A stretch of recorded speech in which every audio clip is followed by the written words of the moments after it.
what this gentleman here says is so freaking bullish because that was coming from the dean, a representative of the DTCC. This is the freaking CEO of the DTCC. Y'all look at this. Listen to what this guy says about how the DTCC might become irrelevant in the future, and then we're going to listen to the DTCC CEO himself talk about what's happening in the ecosystem as we speak. Listen to what this guy says. You can get near real-time transaction and delivery versus payment. It's solved. It's near instantaneous. Now, things get tricky when you have, brokers holding capital and funding times get tricky. But once people realize that the DTCC is largely irrelevant, then DVP will not be a problem. The reason DVP is a problem is because brokers are making too much money, and the DTCC inserts itself to an equation where they are no longer relevant. So again, as of, I have two colleagues, Jeff Bandman and Surendra Kaladindi here. It was 12 weeks ago, the SEC came up with transfer agency regulations that modernized the rails of how transfer agents can facilitate securities transactions and how to report about it. And so, after that guidance, we came up with the first transfer agent that is basically abides by those rules, and we can do things faster and without the DTCC. So again, you should talk to those two guys, Jeff and Surendra, if you want to learn about it. But I think you'll see basically the rest of the year, very large entities coming up with structures where you don't see central clearing and the DTCC being the main organization. And so again, I think DVP is just one of many issues. Right. So I play that. And this gentleman, again, comes from the soy ecosystem. But then another gentleman from the soy ecosystem, this gentleman's name here is, let me get his name right, Mustafa El Niami. He's the managing director, global head of capital markets at Miston Labs. Miston Labs, of course, the creator of the soy ecosystem. So let me just play that for you guys so you understand where this gentleman stems from. Hi, I'm Mustafa Al-Niyama. I head capital markets at Miston Labs. Miston Labs is the labs that built the SUI blockchain, which is an object-centric blockchain. Prior to that, I spent 10 years at Goldman, last 3 years in digital assets. I headed the digital assets desk in the Americas, focused primarily on tokenization. And prior to digital assets, I actually spent quite some time focused on market infrastructure transformation through market solutions, working with Brian Steele, who's now at DTCC, and Michael's boss. So this dude worked directly in the DTCC, right? You just heard him say that there. He is the managing director of Miston Labs that created Soy.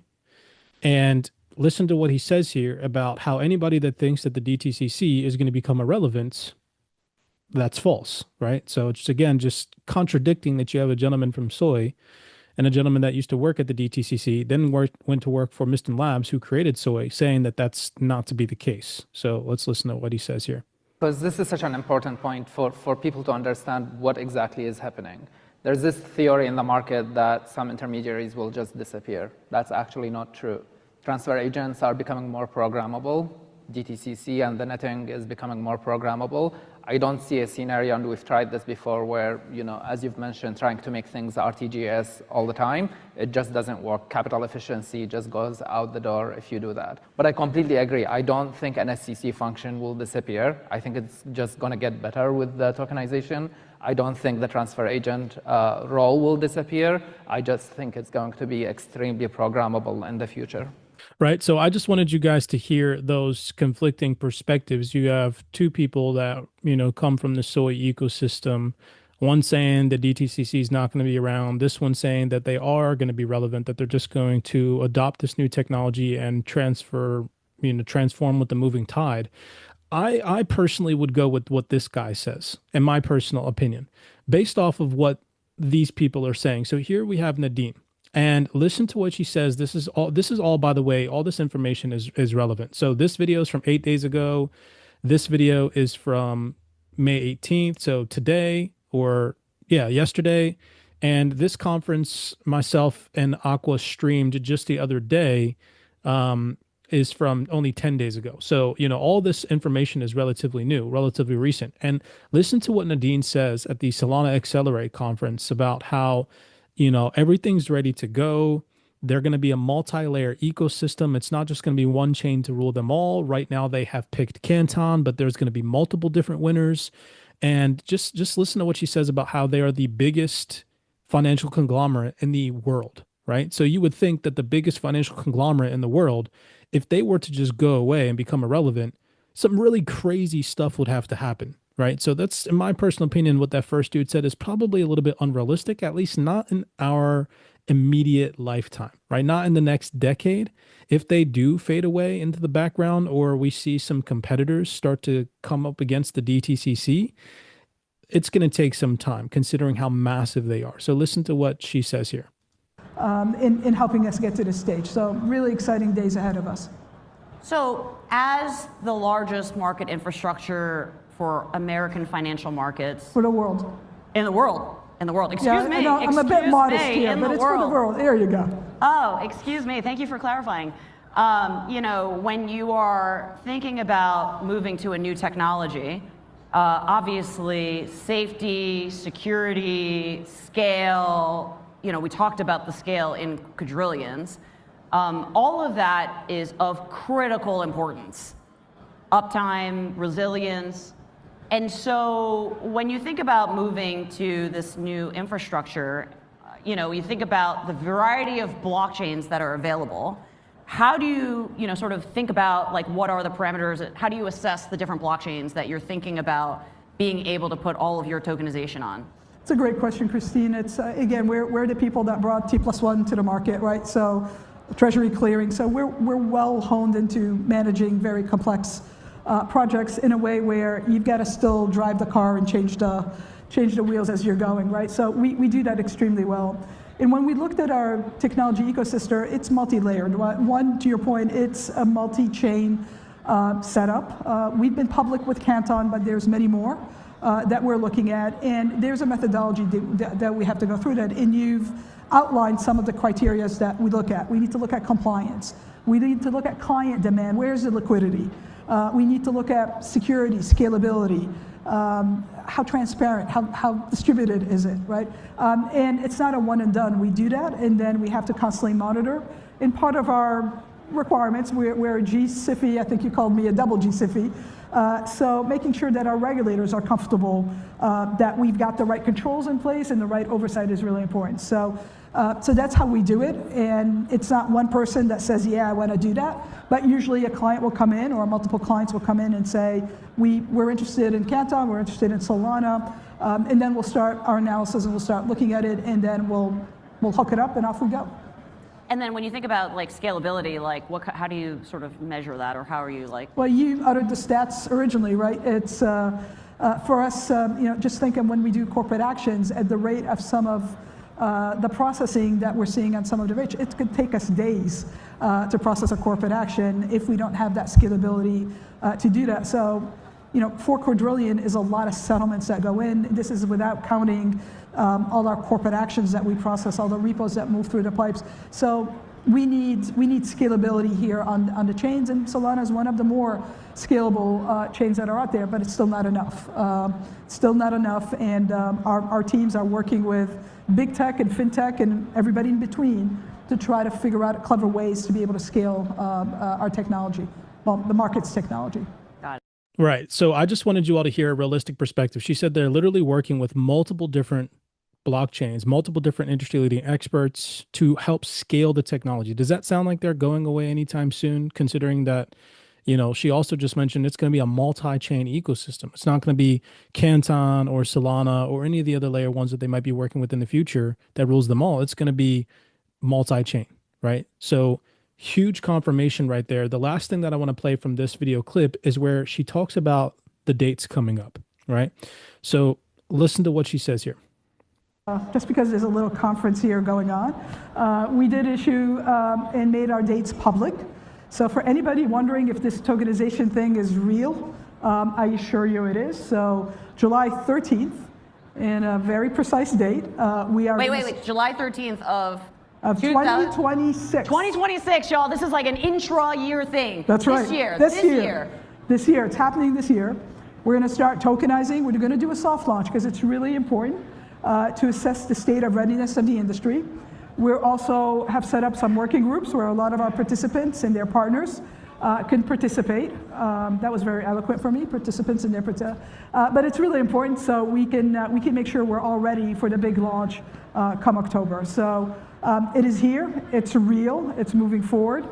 We have a lot of people lined up to work with us to start tokenizing their assets and starting to leverage and execute on their digital strategies, which is, after, I don't know, talking about this for 10 years now. We have a lot of people lined up that are going to be working with us on tokenization and their digital asset strategies. We're preparing for the soft launch in July to go ready for the hard launch in October. Now, what this gentleman here says is so freaking bullish because that was coming from the dean, a representative of the DTCC. This is the freaking CEO of the DTCC. Y'all look at this. One day ago, 35 views. The biggest financial conglomerate in the world, and 35 people are listening to what he says. This is insanity. So I'm going to play a couple of video clips from this. Shout out to Osmar for sharing this in the Discord. This is an absolute gem. The first one, to go off of what Nadine said, so he goes on to talk about how they're working to integrate with multiple different layer ones in October. Take a second and listen. Working group to address a wide range of readiness issues. So here are some of the questions we're discussing, and I would encourage you all, from your own firm's perspective, to think about. We have to deal with, and each firm needs to deal with this on their own. Which wallets and L1 networks do you want to use, and are you prepared to be operational with them when our tokenization service launches in October? How will you modernize your technology stack to operate your blockchain successfully and connect to your internal systems? Which blockchain use cases are most important to your organization? Some firms are going to focus on balance sheet efficiency. Others are going to focus on trading. Others are going to focus on collateral management, which you can say is part of balance sheet management. But everyone's going to come at it from their own particular vantage point, and each organization needs to be thinking about that on their own.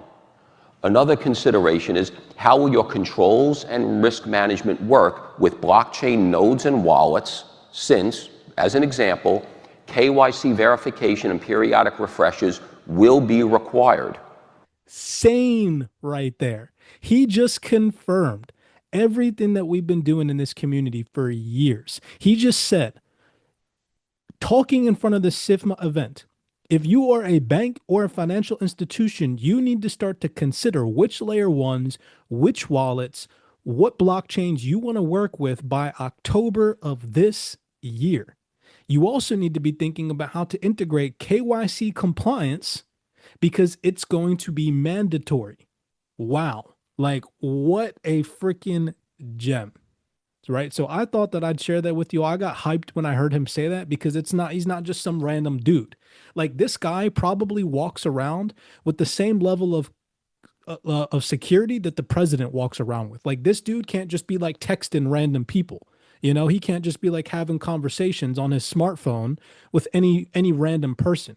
Right? His phone's probably monitored. Everything that he says is probably scripted and monitored. Like, he's not just some random guy. So for him to come out and say that, we are on the precipice of something insane in the crypto ecosystem, y'all. Absolutely insane. So that was the first video clip that I wanted to play. The second one is a little bit of a lengthy one, but he just goes on to confirm the digital transformation, this whole blockchain integration. And if anybody had doubts up to this point, let this man settle all those doubts here for you right now. Initiatives is simply undeniable. We're enabling growth and success for our clients while still ensuring safe, secure, and competitive markets. So where do we go from here? That's the big question. We can go in a lot of different directions, as many of you know. While there are many opportunities we're pursuing, I believe that the most transformative initiatives will be created with digital markets and how we evolve them into the future. Ironically, I think a lot, looking back, even a decade ago, when the early conversations on blockchain focused on disintermediation. This thinking was premature at best, and I'm being very polite about how I say it. In fact, innovation is etched into our industry's DNA. So as an example, DTCC was digitizing before digitizing became mainstream by creating the first electronic security, which effectively launched the modern financial services marketplace. That's a fact. Over the next 5 decades, we consistently embraced the power of new technologies, including blockchain. Over time, we made a series of key investments, kicked off exploration and experimentation, shared thought leadership, and we actively engaged with the industry. In 2023, we acquired Xrp, which strengthened our organization with an outstanding team of technologists and a state-of-the-art technology stack. All of these efforts have had a major impact not just on DTCC, but on the industry as we deploy it. In fact, it's very, very clear to me that DTCC has positioned itself as the bridge between TradFi and DeFi and is the center of gravity for blockchain innovation and digital asset adoption. Did y'all just hear that? He said the DTCC is the center of gravity for this digital transformation, for the convergence of TradFi and DeFi rails, right? Managers and other firms will own their own ledgers in the future. DTCC will serve as the connector and common ledger for the financial system. This point was crystallized last December when the SEC gave us no action relief to tokenize DTC custodized assets in a controlled production environment. The reasons for this are pretty clear. One, DTCC is a highly trusted and respected institution with the deepest expertise globally in clearing and settlement. Two, we have demonstrated that we can lead large-scale technological innovation. And three, we operate the world's largest CSD, holding securities valued at over $110 trillion. Since the path to tokenization is through a CSD, the digital highway begins with us. Since then, our momentum. So again, the reason why I'm playing this, y'all, is because does this sound like these mother truckers are going away anytime soon? He said the digital highway begins with us. And who's the first network that they chose to work with, publicly announced? Albeit we know that they're going to pick multiple, but they announced for the first time the Canton network. All right. And I just think that that's so powerful, something that a lot of people are undermining because of whatever personal opinions that they might have. This dude is spitting freaking game right now. The next thing that I wanted to play for you guys is where he goes on to confirm that banks need to adopt this now. So think about this from a retail standpoint. If he's screaming to the audience that banks need to adopt this now, think about that from a retail perspective, right? We don't want to get in after the financial institutions. We want to be here positioned before them. Some of the key core attributes of what makes the U.S. global markets as efficient and as attractive as they are. And we feel very strongly about that, and DTCC is going to do everything it can to make sure that the industry does not fragment. That is not good for anybody. So we're committed to doing that. And in that vein, the DTCC model will enable interoperability across networks, including legacy systems. It will improve efficiency, and it will create connectivity across different ecosystems participants. Anyone who wants to join within the system should be able to join. And through that, by achieving interoperability, we will deliver transformational benefits at a scale once considered impossible. So I'm talking about unprecedented market access, massive reductions in friction in payments and greater mobility, and direct visibility into collateral management. We're very excited by all of this, but our collective success ultimately will be decided by the preparedness of the individual firms to integrate digital assets into their respective workflows. So while blockchain implementation will be decided by the preparedness of the individual firms to integrate digital assets into their respective workflows.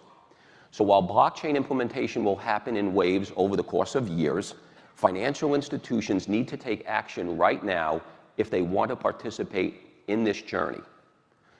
We at DTCC take our role as a convener very seriously. We have the ability to do that. And that is why we have brought together more than 50 market participants in our industry working group to address a wide range of readiness issues. So here are some of the questions we're discussing. As just heard him say that these firms need to integrate digital assets right now. Like they need to be prepared right now. That's again another massive statement. And then the last one that I want to play is probably the most bullish statement that he says at the very end of the conversation here, where he says that all of this will pay massive dividends in the future. It's an exciting time for FMIs. So as I close, I just want to reinforce that we at DTCC will continue to do the things that have earned your goodwill over the years. We're committed to doing that. We're committed to being a strategic partner, and we want to continue to spend the trust capital that we continue to accrue. So we're open to dialogue, we're open to engagement. But the most important thing is, and this is one of the more fundamental things that I really see in our industry that makes me proud, in initiatives like AI, like what we're going through with Mythos and some of the challenges with cyber, when the industry comes together, we can move mountains. And particularly when it comes to tokenization and this bridge between DeFi and TradFi, I'm so heartened by all the work and cooperation that the industry is doing to really deploy this very powerful technology, which I think in the long run will pay a lot of dividends and really help us accrue even more capital trust, not just amongst ourselves. Deploy this very powerful technology, which I think in the long run will pay a lot of dividends and really help us accrue even. Y'all, please tell me you fucking just heard the DTCC CEO just say that in the long run, all of this is going to pay dividends. Come on now. Come on now. You know? I rest my case. 36 people have watched this video. 30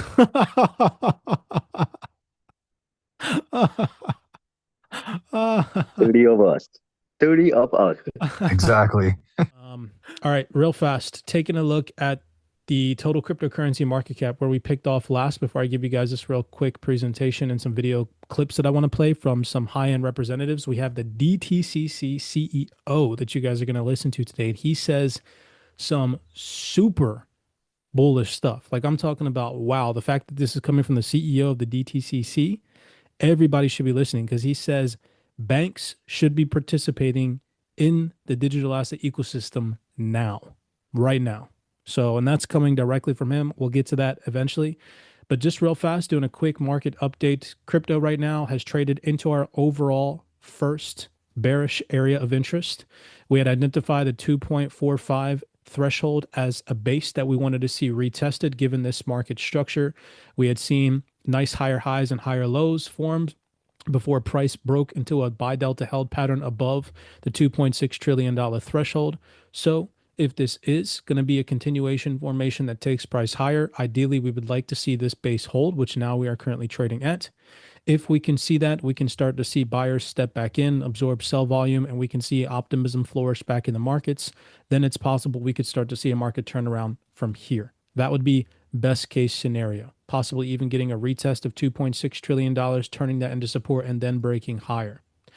However, on the inverse side of things, if this $2.45 trillion threshold does not hold as support, that is going to open up the door for a revisitation of much lower prices, possibly coming back down into the $2.3 trillion dark pool or the next base. All right. So that's kind of where we're at right now in the total crypto market. We're on the 8-hour time frame, by the way. On XRP, our analysis has been spot on and super accurate. You guys can even see the most recent retest of the dark pool at $1.43 and how accurate that was. So after having retested that, we have started to make our way down into $1.34, which is our next bearish threshold. If the buyers can start to absorb sell volume at these levels, we can start to see buyers come back in with aggression. Then it's possible that we could start to see a revisitation of $1.43. We're going to play these level by level. We need to see $1.43 overcome sellers getting trapped, buyers turning that into support, pushing price higher above $1.46 and $1.50. If we can see a break above $1.50, we are most likely going to make an attempt to chase the highs at $1.54, liquidating all of the short positions that exist above $1.54. And if that comes into fruition, we could see a sell squeeze materialize up into $1.62 to possibly into $1.77. That's a far stretch away from where we're currently trading at right now, but it is possible if we start to see buyers prevail above these most recent levels. If not, and sentiment continues to worsen and we break below $1.34, remember $1.27 is going to be that last line in the sand. If we break $1.27, this has been a key threshold pretty much the entirety of 2026. You can see that it acted as a preliminary support here back in February. Then it was retested at the end of February, beginning of March, and then again in April. If we see sellers push price beneath $1.27 at any point in time in the future, it is likely going to materialize in taking all these buyer stop losses, which will likely turn into more sell volume and turn into a buy squeeze. Where price goes after that is obviously, of course, up to the market makers, but the next areas of interest that we have in terms of dark pools and deltas are $1.18 and $1.11 to the downside. I'm going to go outright and say that if we break $1.27, they're not going to stop hunting liquidity at these lows. And they're probably going to come for the lows at $1.11, which leads us to our overall bearish target, at least for me on XRP, where I will start to buy a substantiating amount of XRP if we break back beneath $1, is that 91-cent threshold, right? Another far stretch away from where we're currently trading at right now. We'll take it level by level, and it's not just going to happen most likely in one candlestick unless we see some type of crazy liquidation event like we did all the way back in February, which is possible considering that right now Japanese yen carry trades are still lingering in the background. Interventions of FX rates are still lingering in the background. There's still a bunch of uncertainty, but for now, that's a far stretch. So level by level, $1.27 is still our last line in the sand for buyers to defend. If we can see price remain above $1.27, then I have some hopes that we are still set to see some higher prices on XRP materialize. If $1.27 breaks, be prepared for lower prices. I have buy limits set at like 91.5 cents and below. So I think the next buy limit I have, just in case it happens, is at like 77 cents. Beneath that, we had another dark pool that popped up at 60 cents. Again, you guys have access to those dark pool levels if you go into the XRP analysis section. I've set buy limits up at those lower levels just in case I'm not at my computer and some type of crazy liquidation event happens. And I also have buy limits set on multiple different places. On Coinbase Pro, I have buy limits set on Caleb and Brown. I have some buy limits set on Kraken. So, I'm also diversified in the exchanges and brokers that I used for these positions just in case. And if they don't come into fruition, then great, so be it. I'll use my capital for other things. Canton, real fast, taking a look at price action. We have had some new updates in terms of the dark pools. So go into the Canton analysis section and make sure that you guys have updated your DPs. We have a dark pool that hovers underneath of the 14,801 dark pool that comes in at the 13,916. That'll probably be the first area where I'll start to reallocate some capital back into Canton. However, if we see price come down into that 13,916 area, I'm going to go outright and say that it's probably going to materialize in taking these lows to some extent. So if we see that, that could open up the door for a deeper retracement down into the 12,361, which is the level beneath that. To the downside underneath of that, we have the 11,021 and the 09453. So my Canton strategy right now, considering that I still think prices at 14 cents are heavily discounted compared to where they're going to go in the future, is the 13,916 and the 12,361 are where I will start to moderately dollar cost average in with positions of anywhere between $500 to $1,000 per, entry. And if we break below that 12,361, that's probably where I'll start to facilitate a much higher magnitude of capital in the sums of $2,000 plus at these buy dark pools. To the upside, if we can hold above the 14,801 and the 13,916, and we can continue to act as a support or hold this base, that could open up the door for a continuation The level above that we need to overcome and see buyers trade above to see any higher prices is that 18,194 dark pool. If that can materialize, then we have 21 cents and 24 cents next on our radar to the upside. Canton out of the way, XRP out of the way. Now let's head over here.